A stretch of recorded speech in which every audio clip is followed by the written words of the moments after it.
Act 1. Prologue.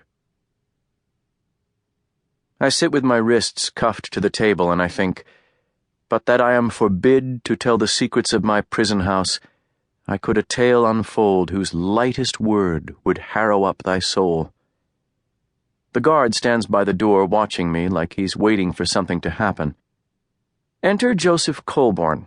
He is a graying man now, almost 50. It's a surprise every few weeks to see how much he's aged, and he's aged a little more every few weeks for 10 years. He sits across from me, folds his hands, and says, "Oliver." "Joe?" "Heard the parole hearing went your way. Congratulations." "I'd thank you if I thought you meant it." "You know I don't think you belong in here." "That doesn't mean you think I'm innocent." "No." He sighs, checks his watch, the same one he's worn since we met, as if I'm boring him. "So why are you here?" I ask. "Same fortnightly reason?" His eyebrows make a flat black line. "You would say fucking fortnight." "You can take the boy out of the theater or something like that." He shakes his head, simultaneously amused and annoyed. "Well?" I say.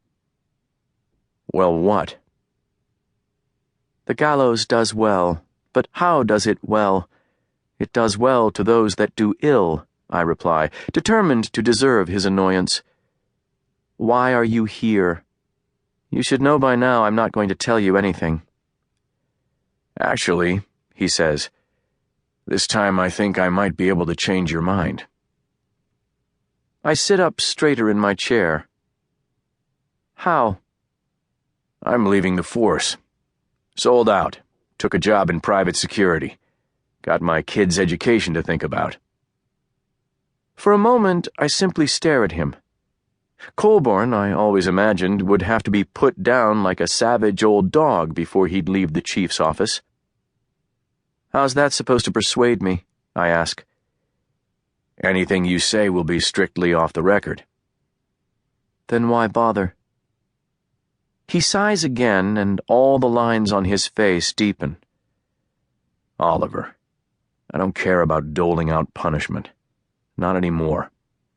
Someone served the time, and we rarely get that much satisfaction in our line of work. But I don't want to hang up my hat and waste the next 10 years wondering what really happened 10 years ago." I say nothing at first. I like the idea, but don't trust it. I glance around at the grim cinder blocks, the tiny black video cameras that peer down from every corner, the guard with his jutting underbite. I close my eyes, inhale deeply, and imagine the freshness of Illinois springtime, what it will be like to step outside after gasping on stale prison air for a third of my life. When I exhale, I open my eyes, and Colborne is watching me closely. "I don't know," I say. "I'm getting out of here one way or the other. I don't want to risk coming back. Seems safer to let sleeping dogs lie." His fingers drum restlessly on the table. "Tell me something," he says. "Do you ever lie in your cell staring up at the ceiling wondering how you wound up in here, and you can't sleep because you can't stop thinking about that day?" "Every night," I say, without sarcasm. "But here's the difference, Joe. For you it was just one day, then business as usual.